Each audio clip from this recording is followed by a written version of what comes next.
हाँ भाई, तो कैसे हैं सब लोग? सब बढ़िया सबके जीवन में। आज एक और मस्त चीज़ लेके आए जिसको बोलते हैं कैंसर। कैंसर क्या होता है? कर्क रोग बोला जाता है इसको। जैसे जो गुटखे का पाउच होता है ना, उस पर लिखा रहता है कि इसको खाने से कर्क रोग होता है, फिर भी लोग खाते हैं। और एक बात और याद रखना, ये ऐसा नॉन कम्युनिकेबल डिसीज़ है जो कि फैटल है। मतलब वो और भी होते हैं लेकिन ये जानलेवा ही है। अगर आपको कैंसर हो गया और आपने अगर इनिशियल स्टेज में उसको नहीं पहचाना और स्टेजेस बढ़ती चली गई अगर कैंसर की, तो समझो कि डेथ होना अनिवार्य है। मतलब डेथ होगी ही होगी। फिर आप कहीं के भी बाबाओं के पास ले जाओ कि बाबा इसको ये है वो है, कुछ नहीं, कोई भी कुछ नहीं कर सकता। तो ऐसा नॉन कम्युनिकेबल डिसीज है जो कैसा है? फैटल है। अच्छा, कैंसर में होता क्या है? देखो, जो सेल्स होती हैं, अब सेल्स की जो डिवीज़न रेट होती है, डिवीज़न की रेट होती है, जब वो बनती है तभी तभी निश्चय कर दी जाती है। इसको बोलते हैं हेफलिक लिमिट। लेकिन कैंसर सेल में क्या होता है? हेफलिक लिमिट एबनॉर्मल हो जाती है। क्यों? क्योंकि इसमें ये uncontrol excessive and abnormal mitosis division, mitotic division करेंगे। एबनॉर्मल मतलब सेल पगला जाएगी, इतना ज़्यादा डिवीजन करेगी कि उसका कैरोप्लाज्मिक इंडेक्स तक हिल जाएगा, साइटोप्लाज्म और न्यूक्लियस का इंडेक्स, और बहुत परेशानी हो जाएगी। ये समझो। अब देख, कैंसर की अगर मैं बात करूँ तो इसमें जो स्टडी ऑफ कैंसर होती है उसको हम बोलते हैं क्या? ऑन्कोलॉजी। अच्छा, ऑन्कोलॉजी। कैंसर सेल की एक और सुनो। जैसे अपन को पता करना है कि कोई भी कैंसर सेल है तो उसमें एक और चीज़ देखने को मिलती है जो कैंसरस सेल्स होती है, इसमें कॉन्टैक्ट इनहिबिशन नहीं मिलता। क्या होता है ये कॉन्टैक्ट इनहिबिशन? देखो, जैसे कोई नॉर्मल सेल है, अगर कोई नॉर्मल सेल है तो वो दूसरी सेल को इनहिबिट कर सकती है। क्या बोल रहे हो सर? समझ में ही नहीं आ रहा। देखो, कॉन्टैक्ट इनहिबिशन क्या होता है?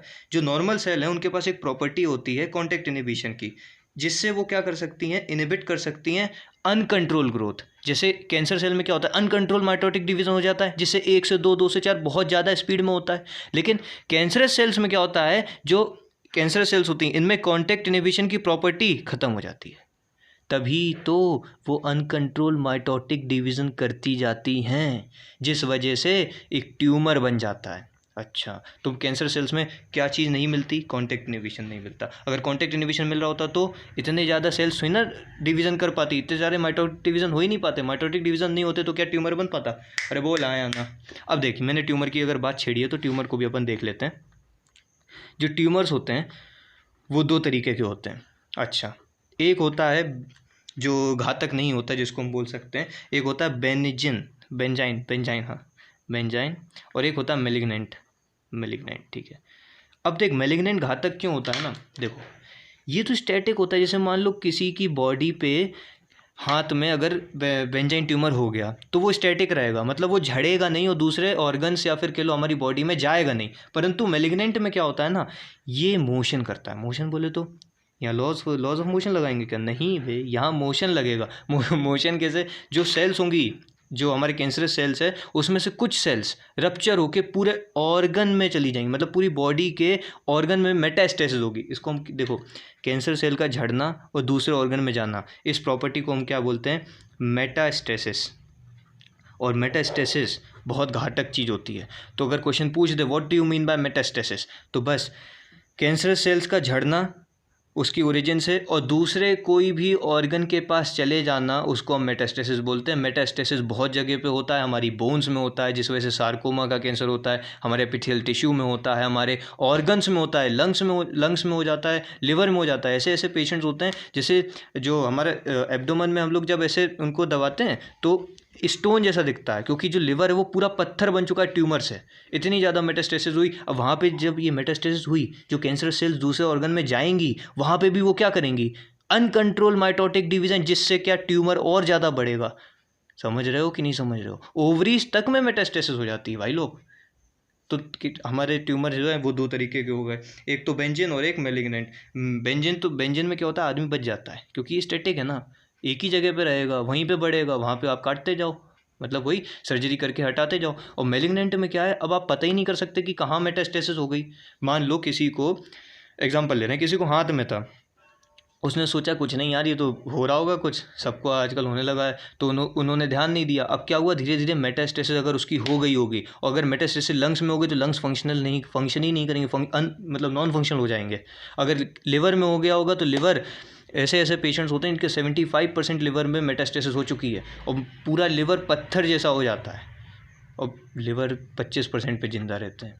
समझ रहे हो। और मेटास्टेसिस अगर हो जाती है ना, आप सर्जरी कर लो, रेडिएशंस डाल दो, बहुत मुश्किल होता है पेशेंट्स को बचाना, क्योंकि मेटास्टेसिस एक ऐसी चीज़ है जिसको हम रोक भी नहीं सकते, क्योंकि हमारी बॉडी में ब्लड फ्लो हो रहा है, और ब्लड फ्लो के थ्रू ये कैंसरस सेल्स चली जाती है कहाँ पे, ऐसे ऑर्गन्स के पास जहाँ पे मेटास्टेसिस हो गई, और ऐसे ऑर्गन्स के पास ही जाएंगी जहाँ से आप अब कितना लिवर काटोगे यार, तुम 75% लिवर हटा दो, 25% पे आदमी जिंदा रह सकता है, लेकिन फिर से मेटास्टेसिस हो गई तो अपन बात कुछ रोक नहीं सकते ना, कितना ऑर्गन काटोगे। फिर यही बोल देते हैं कि अब भैया इनका बचना मुश्किल है, अब आप किसी भी बाबाओं के पास चले जाओ, क्योंकि इंडिया में क्या है, बाबाओं की ज़्यादा चलती है कि अरे उनके पास ऐसा चमत्कार है, वो सब कुछ सही कर देते हैं। ऐसा नहीं होता, इसलिए डॉक्टर तो बोल देते हैं। अब देख, ये हो गया अपना। अब मैलिग्नेंट ट्यूमर की अगर मैं थोड़ी सी और बात करूं, ये हमारे ब्लड के फ्लो के थ्रू जाती है। हाँ, ये याद रखना, ब्लड फ्लो के नहीं, कहाँ से जाती है। हाँ, अब टाइप्स ऑफ कैंसर। तो देख भाई, टाइप्स ऑफ कैंसर में पता 3 तरीके के मेन जो कैंसर हैं वो 3 तरीके के होते हैं, कार्सिनोमा, सार्कोमा और ल्यूकेमिया। ल्यूकेमिया तो सबको पता होता है क्योंकि हम लोग पढ़े हुए रहते हैं थोड़ा सा। देख, कार्सिनोमास में क्या होता है ना, जो कार्सिनोमास का जो कैंसर होता है ये एपिथेलियल टिश्यू का होता है बेसिकली। अगर मैं थोड़ा सा डिटेल में चलूँ, एपिथेलियल टिश्यू का होता है, ठीक है। मतलब जो हमारी लेयर्स बाहर जो ये लेयर्स हैं एपिथेलियल टिश्यू, जैसे स्किन हुआ, स्किन वगैरह इंटरनल ऑर्गन्स होती है, ग्लैंड्स, जो ग्लैंड्स हुए, इंटरनल ऑर्गन्स हुए, स्किन हुआ, ये एपिथेलियल टिश्यूज़ के बने हुए हैं। तो इसमें अगर कैंसर होता है इसको हम क्या बोलते हैं, कार्सिनोमास। अच्छा, ये जो है 85% होता है। कैसा मतलब 85%? About 85% of all tumours are carcinomas cancers. मतलब जो 85% जो ट्यूमर्स होते हैं वो कहाँ होते हैं, कार्सिनोमास, मतलब हमारे एपिथेलियल टिश्यूज, ग्लैंड्स में, इंटरनल ऑर्गन्स में। अच्छा, इसमें पता ब्रेन का भी कार्सिनोमा होता है, और ब्रेन में अगर मेटास्टेसिस हो गई ना तो ब्रेन डेड पर्सन यार, ब्रेन डेड हो जाएगा, आप रोक बचा ही नहीं सकते ना मेटास्टेसिस को अगर मैं एक और बात थोड़ा सा बता दूं, तो अगर इंग्लिश में सुनना चाहो तो सुन लो। देखो, स्लगिंग आउट मतलब निकलना कैंसरस सेल्स का, कैंसर की सेल से, और reaching to the distant side मतलब दूसरे ऑर्गन्स के पास जाना और उनको अफेक्ट करना, इसको हम क्या बोलते हैं, मेटास्टेसिस। ये कहाँ कहाँ पे होती है, लिवर, वर्टिब्री, लंग्स, बहुत से, ब्रेन में भी हो जाती है भाई मेटास्टेसिस। क्या होता है, कार्सिनोमास जो है 85% होता है, और 85% ऑफ दी टोटल ट्यूमर्स, और ब्रेन में हो सकता है गैस्ट्रिक कार्सिनोमास, लंग कार्सिनोमा, एडिनोकॉर्टिकॉइड, जो हमारा जो एड्रिनल कॉर्टिकॉइड हार्मोन रिलीज करता है, एड्रेनलिन, जो अपना किडनी के ऊपर प्रेजेंट होता है, उसमें तक हो सकती है कार्सिनोमा। ब्रेस्ट कार्सिनोमा, ये तो सबको पता ही है, ब्रेस्ट कार्सिनोमा। इसमें क्या होता है ना, थोड़ी सी अगर डिटेल में चलें तो ब्रेस्ट कार्सिनोमा क्या होता है, एक एज के बाद ईस्ट्रोजन प्रोजेस्टेरोन की कमी हो जाती है, जिसको हम क्या बोलते हैं, मीनोपॉज, जहाँ पे मेंस्ट्रुअल साइकिल रुक जाती है मीनोपॉज में। उस टाइम पे जो लड़कियां होती हैं वो चिड़चिड़ी हो जाती हैं हर छोटी छोटी बात पे। तो जो विदेश में क्या करते हैं लोग, ईस्ट्रोजन प्रोजेस्टेरोन के इंजेक्शंस लेते हैं। अब देख, बॉडी का लेवल तो वही था 50 तक, जब मेनोपॉज आ गया। अब उसके बाद तुम बॉडी को इंड्यूस कर रहे हो बाहर से कि जो जो भी आप करना चाहते हो, अब बाहर से इंड्यूस कर रहे हो इंजेक्शन दे के ईस्ट्रोजन प्रोजेस्टेरोन के, जिससे क्या होता है, सिस्ट बन जाती है, ट्यूमर बन जाता है ब्रेस्ट में, और ब्रेस्ट कैंसर हो जाता है, और बाकायदा पूरे काटे जाते हैं। ये मैं दिखाऊंगा अगर स्लाइड हुई तो।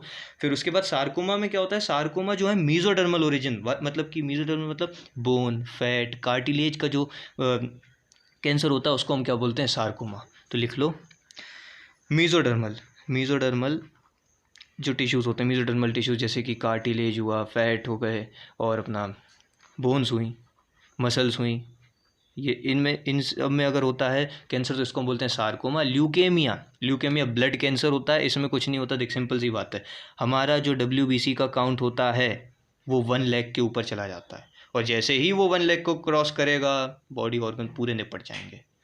क्यों? ऑटोइम्यून डिसऑर्डर यार, ऑटोइम्यून डिसऑर्डर भी बहुत सारे हो जाते हैं ऐसे पेशेंट्स को। तो ल्यूकेमिया में पूरी स्किन मतलब पूरी ड्राई हो जाती है स्किन, मैंने पेशेंट्स देखे तो स्किन पूरी ड्राई हो जाती है ऐसे पेशेंट्स की ल्यूकेमिया में। और ल्यूकेमिया ब्लड कैंसर, इसको भी अपन ट्रीट नहीं कर सकते, बस यही है आप उसको दवाई देते रहो ताकि वही कैंसर सेल्स को निपटाते जाओ। रेडियोथेरेपी से बहुत सारी चीज़ें होती है, अभी हम ट्रीटमेंट्स में पढ़ेंगे ना। तो ये सब तो हमारे क्या थे, कैंसर। अब देख, जो क्वेश्चन पूछेगा, अगर हम वर्ल्ड की बात करें ना तो वर्ल्ड में ब्रेस्ट कैंसर और प्रोस्टेट कैंसर होते हैं। प्रोस्टेट कैंसर क्या होता है, मैं स्लाइड चढ़ाऊंगा समझ लेना। प्रोस्टेट कैंसर क्या होता है, पुरुष ग्रंथि, सिर्फ मेल्स में ही मिलती है ये। ये इसमें क्या होता है ना, जब ये समझ लो जो हमारा यूरिनरी ब्लैडर है, जो यहाँ से यूरेटर आता है, जैसे यूरिनरी ब्लैडर है, ठीक है, ये हमारा कौन आ रहा है, यूरेटर, जो हमारा सीमन और जो यूरिन वेस्ट है उसको लेके आएगा। उसके बीच में होता है कौन, प्रोस्टेट ग्लैंड। मैं स्लाइड चला दूंगा, उसकी टेंशन मतलब। उसके बीच में होता है प्रोस्टेट ग्लैंड। उसका क्या होता है, या तो कैंसर सेल आ गई, तो कैंसर सेल आएगी तो उसमें क्या हो जाएगा, ट्यूमर बन जाएगा। तो ये जो हमारी यूरिन जिससे पास हो रही है, इजैक्युलेटरी डक्ट से, वो क्या हो जाएगी, बंद हो जाएगी। और अगर वो बंद हो गई तो यूरिन भी पास नहीं कर पाएगी। इसको ये विदेशों में मिलता है, ब्रेस्ट कैंसर और प्रोस्टेट कैंसर। इसकी पता चेकिंग कैसे की जाती है प्रोस्टेट कैंसर की? इसमें कुछ नहीं, जो डॉक्टर्स होते हैं ना, डॉक्टर्स तो बेसिकली नहीं करते, जो फर्स्ट ईयर सेकंड ईयर वाले जो डॉक्टर्स होते हैं, उनको ऐसे 2 उंगलियों को लेके ग्लव्स वगैरह पहन के एनस के थ्रू, फिर जो पेशेंट है उसके एनस के थ्रू ऐसे उंगलियों को डाल के ऐसे ऊपर ऊपर किया जाता है उंगलियों को, और देखा जाता है कि हाँ वहाँ थोड़ी सूजन है। सूजन मतलब स्वेलिंग है, ट्यूमर है। किसका, प्रोस्टेट में ट्यूमर है। ये वर्ल्ड में देखने को मिलता है, ब्रेस्ट और प्रोस्टेट कैंसर। इंडिया में कौन से देखने को मिलते हैं, सर्वाइकल और ओरल कैंसर। सबको पता है मेल्स में ओरल कैंसर ही देखने को मिलता है। लगे हैं गुटखा चबाएंगे, बस गुटखा चबा चबा के ओरल कैंसर कर देते हैं मेल्स में। और फीमेल्स में भैया, फीमेल्स देखो अनहाइजीनिक, जो मैं अगर कहूँ तो अनहाइजीनिक लोग, मतलब अनहाइजीनिक से रहेंगे, सफाई नहीं रखेंगे, और जो सैनिटरी पैड्स होते हैं उनका उपयोग नहीं किया जाता अभी भी गांव में, तो उस वजह से क्या होता है, सर्वाइकल कैंसर होता है। ये एक वायरस करता है, अभी हम लोग पढ़ेंगे, human papilloma virus cervical cancer cause करता है। बड़ी परेशानी होती है इससे। पता क्या होता है, पूरा यूट्रस के लोग, मतलब जो यूट्रस जहाँ पे बेबी होता है, वो पूरे मतलब ओवरी सब कुछ निकाल दिया जाता है बाहर। क्योंकि भैया अगर कैंसर उतने से ही पार्ट में, उसको फैलने में देर नहीं लगेगी, मेटास्टेसिस होने में देर नहीं लगेगी, पूरा पार्ट निकाल दिया जाता है। और हमारा जो यूट्रस होता है वो इतना सा होता है, उतने से में कितना मतलब 2.5 किलो का बच्चा रहता है, समझो।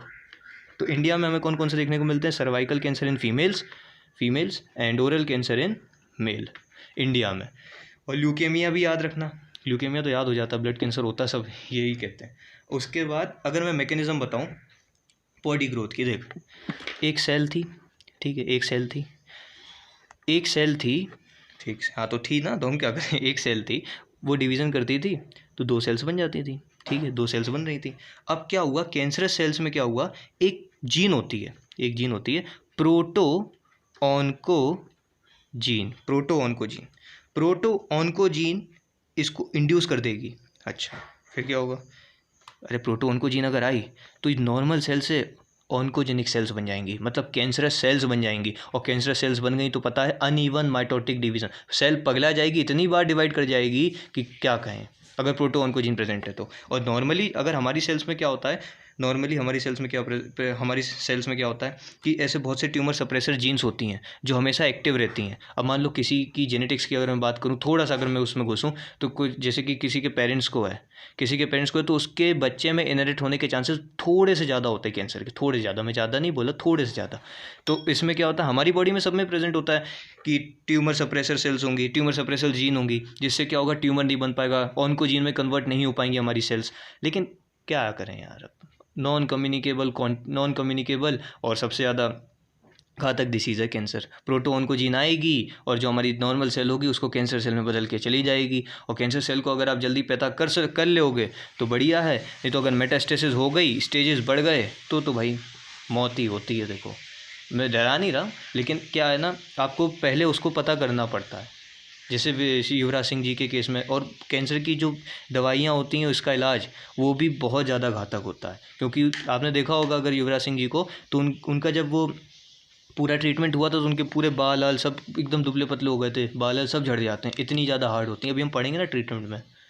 तो मैं ये कह रहा था, देख ये हमारी क्या थी, नॉर्मल सेल थी। जो प्रोटो ऑन्कोजीन थी वो किस में कन्वर्ट हो जाएगी अगर ऑन्कोजीन में, तो ये कैसी सेल्स बन जाएंगी हमारे पास, cancerous cells, uneven mitotic division करेंगी। और बस यही समझ लो, अनइवन माइटोटिक डिवीज़न होगी किसकी प्रेजेंस में, ऑन्कोजीन की प्रेजेंस में। जो कौन दे देगा, प्रोटो ऑन्कोजीन किस में कन्वर्ट होती है, ऑन्कोजीन में। और जो नॉर्मल सेल थी उसको किस में कन्वर्ट कर देगी, कैंसरस सेल्स में। अच्छा, ये था उसका मैकेनिज्म। अगर मैं बात करूँ अब कॉजेज़ क्या क्या होते हैं कैंसर के, अगर मैं कैंसर के कॉजेज़ की बात करूं तो भैया कार्सिनोजेंस, वही गुटखा पान बीड़ी, आप लोग लगे हो गुटखा पान बीड़ी लगाने, पूरा मसल के सब बर्बाद कर दिया, तो कार्सिनोजेंस में तो वही आ जाएंगे। अब रेडिएशंस होते हैं बहुत सारे, रेडिएशंस कैसे, जैसे कि जो लोग जो एटॉमिक रिसर्च सेंटर्स में काम करते हैं, जैसे बाबा एटॉमिक रिसर्च सेंटर है, उसमें क्या होता है, हमेशा रेडिएशंस के शिकार होते रहते हैं और उनको किसी ना किसी एज पे जाके कैंसर हो ही जाता है। वो किसी भी चीज़ का कैंसर लेकिन हो जाता है, क्योंकि वहाँ पे इतने ज़्यादा fast moving neutrons alpha particles निकल रहे हैं जिसको अपन नहीं रोक सकते। आप भले ही उन्हें शील्ड पहना दो, थोड़ी बहुत मात्रा में वो लग जाता है। और फिर उसके बाद क्या है ना, एक्स रेज, जो एक्स रेज होती है उनके अगर आप कांटेक्ट में आते हो, गामा रेज के कांटेक्ट में आते हो, तो आपको क्या हो सकता है, कैंसर हो सकता है। अब देख कैंसर ये तो ठीक है, रेडिएशंस हो गए, ज़्यादा बार एक्सरे भी नहीं करवाना चाहिए। जैसे कि छोटी छोटी चीज़ों में आप एक्सरे करा रहे हो, उससे भी कैंसर होने के चांसेस होते हैं, क्योंकि जो प्रोटो ऑन्कोजीन है उसको ऑन्कोजीन कन्वर्ट होने में यही सब क्या है, ये किसकी तरह काम कर रहे हैं, प्रीकर्सर की तरह काम कर रहे हैं। इनकी जैसी प्रेजेंस हुई वो प्रोटो ऑन्कोजीन किस में कन्वर्ट हो जाएगी, ऑन्कोजीन में। अच्छा, अब सुन, बहुत से केमिकल फैक्टर्स भी होते हैं, जैसे स्मोकिंग जब आप करते हो ना, स्मोकिंग में क्या होता है, एन नाइट्रोसो डाई मिथाइल लीन, एन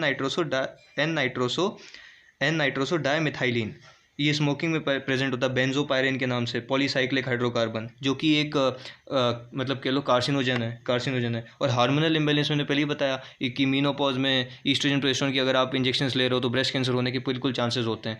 अब उस एज में क्या उसमें क्या होता है, लड़कियाँ चिड़चिड़ी हो जाती हैं, तो इसलिए वो सोचती हैं ईस्ट्रोजन प्रोजेस्टेरोन के वही ले लें, लेकिन उसके ये नहीं देखते उसके साइड इफेक्ट्स भी हैं यार।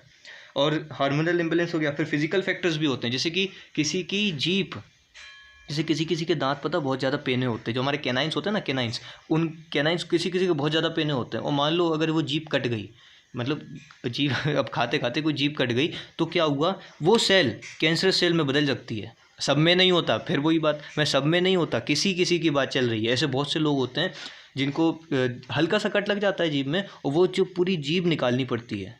ऐसे बहुत से होते हैं, कैंसर में कन्वर्ट हो गई थी पूरी जीभ। इसलिए अब मेटास्टेसिस को रोकने के लिए उनने पूरा वो ऑर्गन ही हटा दिया, ताकि वो जो कैंसर सेल्स थी वो वहीं सीमित थी, तो वो उसको पूरा निकाल देते हैं। भैया बहुत जगह पे कैंसर होता है, मैं कैसे बता दूँ।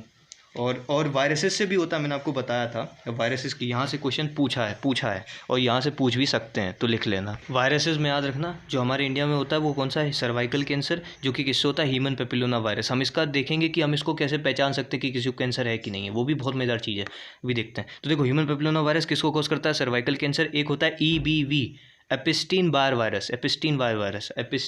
वायरस, ये हॉटचिकिन लिम्फोमा, मतलब लिम्फ जो नोड्स होते हैं, लिम्फ टिश्यूज़ होते हैं, लिम्फ नोड्स होते हैं, उनको अफेक्ट करता है और उसमें क्या हो जाता है, कैंसर। सोचो। फिर रोज सार्कोमा वायरस, ये अफेक्ट करता है कनेक्टिव टिश्यू को।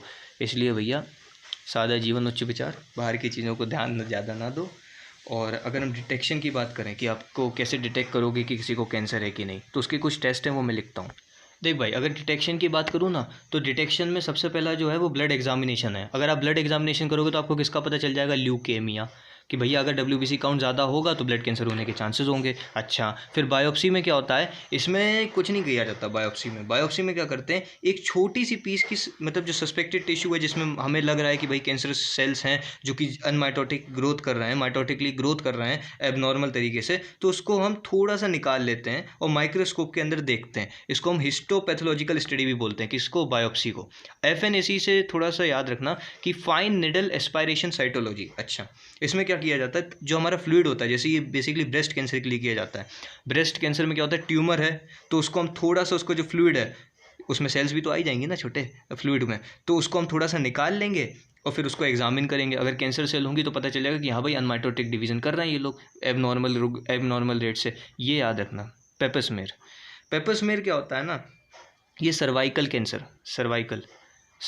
कैंसर के लिए किया जाता है। सर्वाइकल कैंसर जो कि कौन करता था, human papilloma virus, HPV, human papilloma virus जिसको कॉज करता था।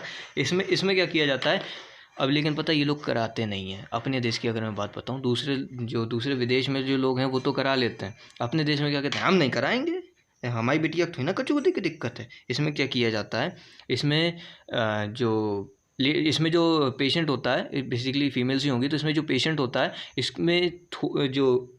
इसमें निडल लेके सर्विक्स से थोड़ी सी टिश्यूज़ को निकाला जाता है। एक निडल लेके सर्विक्स से थोड़ा सा टिश्यू निकालेंगे और उसको चेक करेंगे।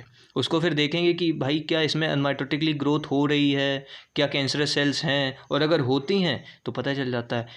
ये एक ऐसा गवर्नमेंट को रूल निकालना चाहिए वैसे कि पेपर स्मीयर टेस्ट की करवाया जाए और फीमेल्स के थ्रू कराया जाए, क्योंकि लड़कियां भी हिचकिचाती हैं लड़कों से, बॉयज़ से। तो क्या है ना, फीमेल्स डॉक्टर्स से ही कराया जाए।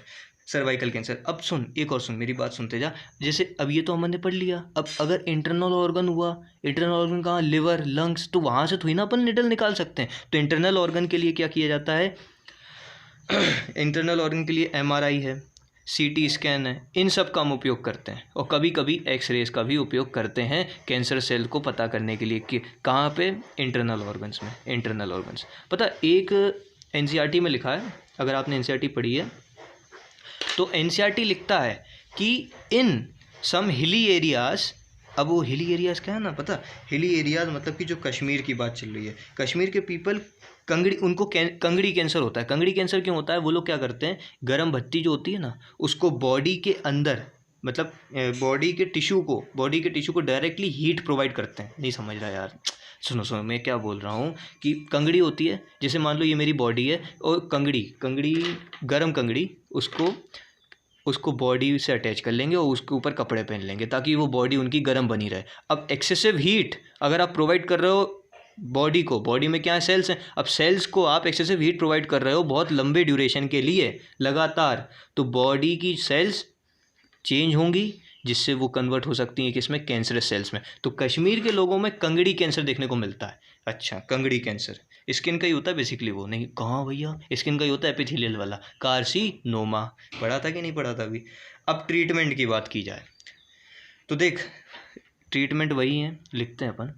देख, ट्रीटमेंट की बात करूँ ना, 3 चीज़ें हैं, सर्जरी, रेडियोथेरेपी, कीमोथेरेपी। अच्छा देख, सर्जरी में क्या होता है, अगर मान लो जो ट्यूमर है हमारा बेंजाइन है, एक ही जगह पे स्टैटिक है, तो वो पूरा ऑर्गन हम लोग हटा देते हैं, जो डॉक्टर्स होते हैं वो पूरा ऑर्गन हटा देते हैं ताकि मेटास्टेसिस के चांसेस ही ना हो, तो वो पेशेंट बच जाएगा सर्जरी से।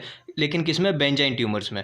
अच्छा, रेडियोथेरेपी में क्या होता है, रेडियोथेरेपी हम रेडिएशंस डालते हैं। ऐसे बहुत से रेडिएशंस होते हैं ना, जैसे कि कोबाल्ट थेरेपी की जाती है, कोबाल्ट थेरेपी लिख लो, कोबाल्ट 60, और आयोडीन थेरेपी, आयोडीन 131। इनकी क्या किया जाता है ना, इनके रेडिएशंस मारे जाते हैं उस ऑर्गन पे जहाँ पे कैंसर है, और जैसे ही वो रेडिएशन मारे जाएंगे तो वहाँ की सेल्स फट जाएंगी ना, और बॉडी से बाहर निकल जाएंगी किसी भी रूट से, फीकोरल रूट हो, अब किसी भी रूट से निकल जाए। किससे, रेडियोथेरेपी से। कीमोथेरेपी मज़ेदार चीज़ है, लोग सोचते हैं अरे भैया केमिकल पिलाएगा वो, तो अरे नहीं चचाओ, कीमोथेरेपी सेम एज मेडिसिन्स। लोग समझते नहीं है, कीमोथेरेपी सेम है किसकी तरह, मेडिसिन की तरह। अच्छा, मेडिसिन दी जाती हैं, कैसी मेडिसिन दी जाती हैं, अब बस यही दिक्कत होती है ना, जो कीमोथेरेपी होती है वो थोड़ी सी, उसके डोजेज़ बहुत ज़्यादा होते हैं, इसलिए बॉडी के ऐसे चेंजेस होते हैं कि पूरे बाल झड़ जाते हैं और बॉडी की ग्रोथ भी रुक जाती है। आपने देखे होंगे, अगर देखे होंगे ना, कैंसर के पेशेंट्स बहुत ज़्यादा परेशानी में रहते हैं। जैसे एक ऐड आता था, अगर आपने देखा हो, वो सुरेश जी का, वो बोलते थे कि हमने वो हाथों की चूड़ियाँ बेच दी कि ये कैंसर की ट्रीटमेंट में। तो वो तो ठीक है, देखो कीमोथेरेपी में मेडिसिन होती है, मेडिसिन कौन कौन सी होती है वो अगर लिखता हूँ।